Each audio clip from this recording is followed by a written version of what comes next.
العالمين والصلاة والسلام على سيد الأنبياء والمرسلين وعلى آله وصحبه أجمعين أما بعد. قال الله تعالى في القرآن المجيد: أعوذ بالله من الشيطان الرجيم، بسم الله الرحمن الرحيم. إنا نحن نزلنا الذكر وإنا له لحافظون. وقال تعالى: اقرأ باسم ربك الذي خلق، خلق الإنسان من علق. صدق الله العظيم. قال النبي صلى الله عليه وسلم: خيركم من تعلم القرآن وعلمه، أو كما قال عليه الصلاة والسلام.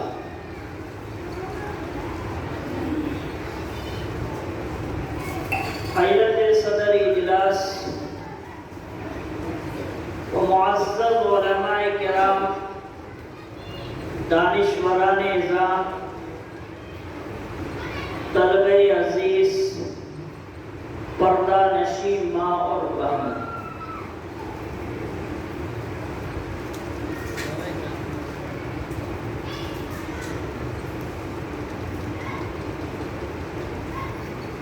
اللہ رب العزت کا لاکھ لاکھ شکر اور احسان ہے کہ اللہ تعالی نے ہم تمام لوگوں کو ایسی مجلس میں بیٹھنے کی سعادت عطا فرمائی جس کی نسبت اللہ رب العزت کے کلام سے، جس کی نسبت ایسی کتاب سے ہے جس کتاب کے بارے میں خود اللہ رب العزت فرماتا ہے کہ ذالک الکتاب لا ریب فیہ، یہ وہ کتاب ہے کہ جس کے اندر ذرہ برابر بھی شک و شبہ کی گنجائش نہیں۔ اب حضرات جو دور ہیں قریب آ جائیں، آرام سے آگے بیٹھے، پیچھے والے قریب آ جائیں، ترتیب میں آ جائیں، دینی مجلس ہے، ہر ایک کو جانا ہے، ہر ایک آگے پیچھے کر کے ہی جائیں گے، دنیا سے بھی اسی طرح رخصت ہوں گے، سب ایک ساتھ نہیں جاتے۔ کم سے کم جو جانے سے بچے ہیں وہ مل جل کر کے بیٹھیں، محبت سے بیٹھیں، تو انشاءاللہ بڑا فائدہ ہوگا۔ بارکیز آپ کے سامنے ابھی یہ بات آ رہی ہے کہ ہماری یہ نشست، ہمارا یہ بیٹھنا دراصل اس قرآن کریم کی نسبت پر ہے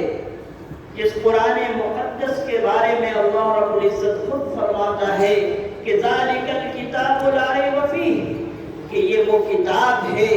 کہ جس کے اندر ذرہ برابر شک و شبہ کی کوئی گنجائش نہیں ہے،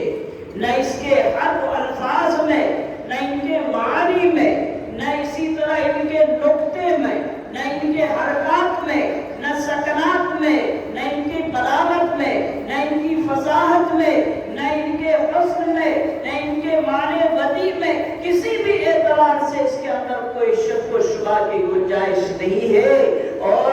تمہارے لیے یہ چیلنج ہے، آج کے لیے نہیں قیامت تک کے لیے، کہ فَأْتُوا بِسُورَةٍ مِّن مِّثْلِهَا، کہ اگر تم یہ سمجھتے ہو کہ یہ قرآن اللہ رب العزت کی کتاب نہیں ہے، اللہ کی طرف سے اتاری ہوئی کتاب نہیں ہے، اللہ کا کلام نہیں ہے، تو فَأْتُوا بِسُورَةٍ مِّن مِّثْلِهَا، کہ تم اس کے مثل لے آؤ، اس جیسی صورت لے آؤ اگر تمہیں قدرت ہے۔ یاد رکھو کہ پورے اپنے تم کنبے، رشتہ دار، پریوار، پوری دنیا مل کر کے اگر لانا چاہو تو پوری کتاب کیا، ایک سورت کا ایک آیت بھی تم اس جیسی قرآن کی نہیں لا سکتے، جس قرآن کے بارے میں اللہ رب العزت نے فرمایا کہ ہدی للناس، کہ یہ قرآن کریم ساری انسانیت کے لیے ہدایت ہے، خواہ اس کا ایمان اللہ پر ہو یا نہ ہو، اگر وہ قرآن پڑھے گا تو قرآن اس کے لیے بھی ہدایت ہے، خواہ وہ گورا ہو اس کے لیے بھی ہدایت ہے، کالا ہو اس کے لیے بھی ہدایت ہے، عربی ہو اس کے لیے بھی ہدایت ہے، عجمی ہو اس کے لیے بھی ہدایت ہے۔ اسی طرح دنیا کے کسی بھی خطے میں رہتا ہو، چاہے پہاڑ کے مکین ہو، چاہے جنگل کے وہ باشندے ہو، چاہے وہ ندی اور نہر کے کنارے رہنے والے ہو، دنیا کی ہر ایک کے لیے یہ قرآن سراپا ہدایت ہے۔ ہم لوگ یہ سمجھتے ہیں کہ یہ قرآن صرف ہم مسلمانوں کے لیے ہے، نہیں، قرآن کا اعلان یہ ہے کہ ہدی للناس، صرف مسلمانوں کے لیے نہیں بلکہ پوری انسانیت کے لیے یہ قرآن ہدایت ہے، اور قرآن سب کے لیے، اس لیے کہ اللہ سب کا خالق ہے، اللہ سب کا مالک ہے، اللہ سب کا رازق ہے، اللہ سب کا پالنہار ہے، اللہ سب کی ضرورتوں کو پورا کرنے والا ہے۔ تو یہ قرآن عظیم جو اللہ رب العزت کا کلام ہے، یہ بھی سب کے، وہ قرآن جس کے بارے میں اللہ قرآن میں اعلان کرتا ہے فیہ شفاء للناس، کہ جو قرآن کو پڑھے گا شفا کی نیت سے، چاہے وہ روحانی بیماری میں مبتلا ہو، چاہے وہ اندرونی خباثت میں مبتلا ہو، اگر وہ اپنا علاج ڈھونڈتا ہے تو قرآن پڑھے فیہ شفاء للناس، کہ اس کے اندر مکمل شفا ہے۔ کوئی ظاہری بیماری میں مبتلا ہو، جسمانی بیماری میں مبتلا ہو، قرآن اس کے لیے بھی شفا ہے۔ دل سے اگر قرآن کو پڑھا جائے، دل سے اگر اخلاص کے ساتھ اللہ کو حاضر و ناظر جان کر کے کوئی قرآن عظیم کو پڑھتا ہے اس نیت سے کہ اللہ کو شفا دے دے، تو اللہ کا یہ کلام ہے، اتنا بابرکت کلام ہے کہ اس کے اندر شفا ہی شفا۔ اور ہم نے دیکھا، آپ کو بھی تجربہ ہوگا، بڑے بڑے بیماری والے، بڑے بڑے مرض والے، وہ آتے ہیں کسی پکے سچے عالم کے پاس، سچے عالم کے پاس، بزرگ کے پاس، اور ان سے دم کراتے ہیں، اور وہ بزرگ اخلاص کے ساتھ جب اس پانی میں دم کر کے دیتا ہے، ان کے جسم پر دم کر کے دیتا ہے، تو ان کی بیماریاں بھی ظاہر ہو جاتی ہیں۔ میں نے خود اپنے آنکھ سے دیکھا کہ ایک شخص کینسر میں مبتلا ہے، ہمارے ایک بزرگ کے پاس اس کا ایک رشتہ دار پہنچتا ہے اور طلب کر کے اور جذبے کے ساتھ کہتا ہے کہ حضور میرا بیمار کینسر کی بیماری میں مبتلا ہے، ہر طرح کی دوا سے عاجز آ گیا ہوں، اب میرے پاس پیسے نہیں ہے، روپے نہیں ہے، بڑی عقیدت اور محبت کے پاس آپ کے پاس آیا ہوں، آپ اللہ کا کلام پڑھ کر کے پھونک دیجئے، انشاءاللہ شفا ہمارے مریض کو مل جائے گی۔ وہ بزرگ اٹھاتے ہیں، ان کے بوتل کو لیتے ہیں اور اس میں قرآن کریم کی آیتوں کو اور رحمت سورہ رحمان پڑھ کر کے دم کر دیتے ہیں، وہ مریض کو جا کر پلاتا ہے، مریض بھی صدقے دل سے اس پانی کو پیتا ہے۔ کچھ دنوں کے بعد جب اس کا چیک اپ کرایا جاتا ہے تو کینسر جیسی بیماری بھی غائب ہو جاتا ہے،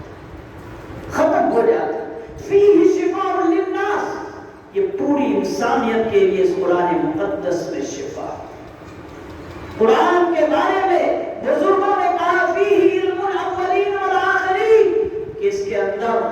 پہلے لوگوں کا بھی علم ہے اور بعد میں آنے والے جتنے بھی محققین آئیں گے قرآن کے اندر اس کا بھی علم موجود ہے۔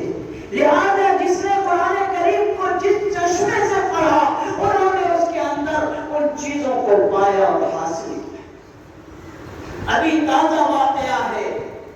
ایک بہت بڑے ڈاکٹر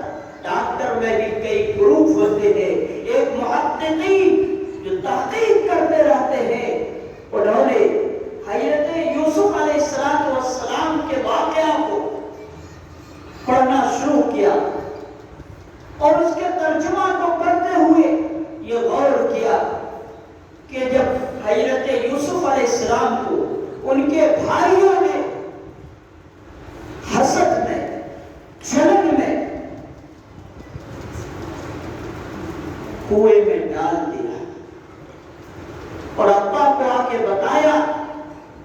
کہ ہم لوگ کھیل رہے تھے اور یہ سامان کے پاس بیٹھے تھے، ہمارے کپڑے کے پاس، یا الذئب، اس کو تو بھیڑیا نے کھا لیا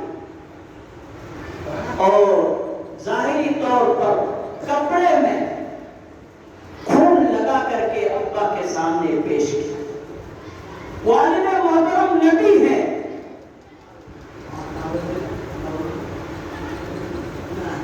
جب یہ خبر دی گئی تو انہوں نے بہت زیادہ کچھ کہا نہیں، لیکن فراق میں، افسوس میں، غم میں چور رہے، روتے رہے، یہاں تک کہ آپ کی بینائی بھی ختم ہو گئی، موتیا اتر گیا اور بینائی ختم ہو گئی۔ ادھر حضرت یوسف علیہ السلام کو ایک قافلے نے نکال کر کے مصر کے بازار میں بیچا اور اس کے بعد لمبا واقعہ، آخر میں آپ بادشاہ وقت بنے۔ پھر ان کے بھائی اسی دربار میں پہنچتے ہیں، وہ اپنے کرتے کو اتار کر کے بھائی کو دیتے ہیں کہ جائیے والد محترم کو دے دیجیے۔ تاریخ میں آتا ہے کہ جب وہ کپڑا پہنچا، اس کپڑے کو اپنے پیشانی سے لگایا، اپنے آنکھ سے لگایا، تو حضرت یوسف علیہ السلام کے والد محترم کی بینائی جو ختم ہو گئی تھی وہ لوٹ آتی۔ ابھی تازہ واقعہ ہے کہ وہ محقق، ڈاکٹر کے محققین کی جماعت نے یہ غور کرنا شروع کیا کہ آخر کیا وجہ ہے کہ وہ کپڑے میں کیا لگا ہوا تھا کہ وہ اس کپڑے سے جو ہے چہرے پر لگانے کی وجہ سے آنکھ کی بینائی واپس آ گئی۔ غور کیا تو دیکھا کہ کپڑے میں تو کوئی نئی چیز نہیں ہے، صرف اور صرف یوسف علیہ السلام کا پسینہ لگا ہوا۔ کپڑے میں ہو کیا بدن سے لگا ہوا ہے، پسینہ لگا ہوگا، اور اس پسینے کا اثر، باقی اثر ڈالنے والی ذات اللہ کی ہے، لیکن محققین ظاہری اعتبار سے تحقیق کر رہے ہیں۔ اور اس کے بعد اس نے جو ہے ایک ٹیم تیار کی اور ٹیم کے ذریعے سے پسینوں پر تحقیق کرنا شروع کیا، اسی قرآن کا مطالعہ کر کے، اور اخیر میں ایک دوائی بنایا پسینے سے۔ اور ابھی کچھ دن پہلے وہ امریکہ کے ریسرچ سینٹر سے بھیجا گیا کہ پسینے سے تیار کردہ دوائی کا اثر یہ ہوا کہ کسی کی بینائی اگر موتیا کی وجہ سے، رونے کی وجہ سے، غم کی وجہ سے سلب ہو جائے تو اس دوائی کے استعمال کرنے کی وجہ سے وہ روشنی لوٹ آتی۔ وہ کہاں پایا؟ اسی قرآن مقدس کے اندر پایا۔ ہم اور آپ جو ابھی جمع ہے، تھوڑی سی جماعت، یقیناً یہ ہمارا بیٹھنا اسی قرآن کی نسبت پر ہے اور مبارکباد کے لائق ہے۔ حضرت مولانا کاتب وجیہ اللہ صاحب دامت برکاتہم، جو سال کے اکثر حصے گجرات میں جسمانی طور پر رہتے ہیں لیکن روحانی طور پر یہ اس مدرسے میں رہتے ہیں، اس لیے کہ ان کے بانی ہے، مبانی ہے، معتمم ہے، اور ان کا قلب و جگر، ان کی فکر تمام کے تمام اس مدرسے کی طرف ہے، اور یہاں کے ان کی محنت، ان کی فکر، ان کے لگن، اور ان کے یہاں کے جو ذمہ دار ہیں اور یہاں کے اساتذہ ہیں، ان کی محنت کی وجہ سے آج ایسے 10 مجاہدین کو تیار کیا۔ یہ دنیا میں تو کام آئیں گے ہی، لیکن سب سے بڑا ان مجاہدین کا کام جو ہوگا وہ میدان محشر میں ہوگا۔ وہ مجاہدین اللہ کے سامنے ڈٹ کے جائیں گے اور کہیں گے کہ اللہ میرے خاندان کے ایسے 10 افراد ہیں کہ جن پر جہنم واجب ہو چکی ہے، اے اللہ ایسے افراد کو آپ اجازت دیجیے میں نکال رہا ہوں۔ اللہ کے نبی صلی اللہ علیہ وسلم فرماتے ہیں ایسے ہی وہ حافظ قرآن کے لیے جنہوں نے قرآن کے الفاظ کو، قرآن کے حروف کو، قرآن کے حرکات کو، قرآن کے سکنات کو، قرآن کے نقطے کو، قرآن کے رموز کو، قرآن کے اوقات کو، قرآن کے صفات کو، صفات متضادہ، غیر متضادہ، صفات کے کیا کہتے ہیں ان کے مدات کو، ان کے لین کو، تمام کے تمام قواعد کو انہوں نے یاد کر لیا۔ ایک حافظ قرآن وہاں صرف الفاظ نہیں بلکہ کہاں پر رکنا ہے وہ بھی ان کو یاد، کہاں پر وقف لازم ہے، کہاں پر وقف جائز ہے، کہاں پر وقف جو ہے ان کو اختیاری ہے، وہ تمام چیزیں ان کو یاد ہے۔ انہوں نے جب یاد کر لیا تو ان کو یہ انعام ملے گا کل قیامت کے دن۔ اللہ کے نبی صلی اللہ علیہ وسلم فرماتے ہیں کہ ان کے لیے حفاظ کرام کے لیے اللہ کی طرف سے یہ انعام ہوگا کہ اپنے خاندان کے 10 ایسے افراد کو نکال کر کے جنت پہنچاؤ جس کے لیے جہنم واجب ہو چکی، جس کے لیے جہنم واجب ہو چکی ہے، یہ اپنے دادا کو، اپنے باپ کو جو بھی گناہ کبیرہ کی وجہ سے جہنم کا مستحق ہو چکا ہوگا ان کو نکال کر کے جنت میں داخل کرے گا۔ لیکن یاد رکھیے، حضرات شارحین اور علماء محققین یہ فرماتے ہیں کہ یہ حفاظ وہیں تک بس نہیں رہیں گے، بلکہ جس جگہ رہ کر کے وہ علم حاصل کیا ہے، حافظ بنا ہے، اگر ان کے ذمہ دار کے ساتھ بھی کوئی معاملہ ہو، ان کے استاد کے ساتھ کوئی معاملہ ہو، ان کے اوپر خرچ کرنے والے کے ساتھ کوئی معاملہ ہو، اور اس جگہ آس پڑوس میں رہنے والے جو ان کو اپنے دعاؤں میں اور مشوروں میں یاد رکھا تھا، جو ان کی تیمارداری کی تھی، جو ان کے لیے ضرورت کی چیزیں مہیا کی تھی، جب تک یہ حفاظ کرام ان کی بھی بخشش نہیں کروا لے گا تب تک وہ جنت نہیں جائے۔ یاد گرامی یہ انعام ہے، اور یہ اسی حفاظ کرام کے اعزاز میں یہ پروگرام رکھا گیا، لیکن محلے والے آپ نے شاید اس کو سمجھا نہیں، آپ نے اس اعزاز کو سمجھا نہیں، اس کے مقام و مرتبہ کو سمجھا نہیں، یا حضرت مولانا مجیب اللہ صاحب کی دعوت کو آپ نے پورا سر سمجھا نہیں، کھانے تک معلوم سمجھا، اس لیے اس مجلس میں نہیں آئے۔ لیکن یاد رکھیے کہ آپ کی بدقسمتی ہے، آئندہ ایسی حرکت نہ کیجیے، بلکہ اس مجلس میں شریک ہونا آپ کے لیے بھی ذریعہ آخرت اور ذریعہ نجات ہے۔ حضرات گرامی قدر، ایک بات میں حضرت مولانا مجیب اللہ صاحب دامت برکاتہ سے بھی درخواست کرنا چاہتا ہوں کہ آپ نے الحمدللہ ثم الحمدللہ اتنی بڑی زمین خریدا، عالیشان مسجد بنایا، مدرسے کی تعمیر کی، آپ آئیے اور آگے بڑھیے، کون ساتھ دے یا نہ دے، آپ جب اخلاص سے پڑھیں گے تو اللہ آپ کا ساتھ ہے، اللہ آپ کا مددگار ہے۔ آپ یہاں پر تھوڑا سے کبھی کبھی زائد وقت لگائیے، اور یہاں پر جہاں پر آپ نے حافظ حفاظ کرام بنانے کے لیے، قرآن کریم کے حفظ کے لیے آپ نے انتظام کیا ہے، تو یہیں پر آپ کے پاس کافی زمین ہے، ایسے بچوں کو بھی جوڑیے، ایسے گارڈن سے ملیے جو بچوں کو حافظ نہیں بنانا چاہتے ہیں، اسکول بھیجنا چاہتے ہیں اور اسکول بھیجتے ہیں، اور وہ اس حال میں جاتے ہیں کہ اپنے آپ کو جو کلمہ سیکھنا چاہیے تھا مدرسے میں آ کر کے، جو قرآن اور دین کو سیکھنا چاہیے تھا مدرسے میں آ کر کے، وہ انگلش کانوینٹ میں جا کر کے قرآن سے دور، کلمے سے دور، ان کا عقیدہ خراب ہے، اور یہی بچہ جب آگے بڑھتا ہے تو وہ نام کا مسلمان رہتا ہے، قرآن پر اعتراض کرتا ہے، حدیث پر اعتراض کرتا ہے، زکات پر اعتراض کرتا ہے، حج پر اعتراض کرتا ہے۔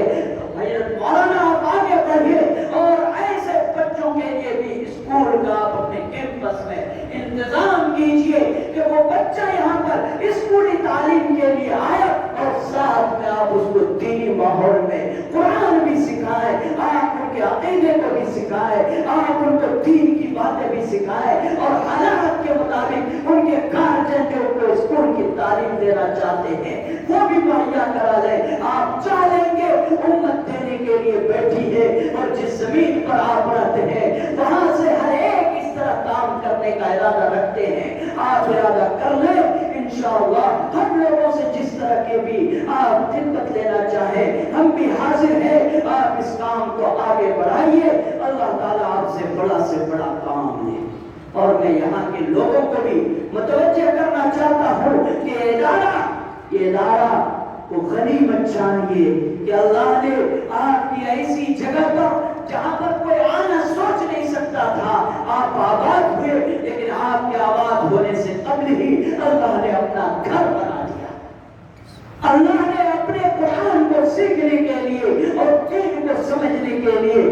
مولانا مجیب اللہ صاحب جیسے مرد مجاہد کے ذریعے سے تعلیم گاہ کا اور مدرسے کا انتظام کر دیا ہے. آپ غنیمت جانیے محلے کے لوگوں، آپ غنیمت جانیے اس علاقے کے لوگوں کہ آپ کے دینی تمام ضرورت جو آپ کی آخرت میں کام آئے گی، اخروی زندگی اور دائمی زندگی میں جو چیزیں کام آئے گی، اللہ نے مرد مجاہد مولانا مجیب اللہ صاحب کو کھڑا کر کے پہلے انتظام کرا دیا ہے. اسے غنیمت جانیں اور اس کو جو ہے آپ اپنے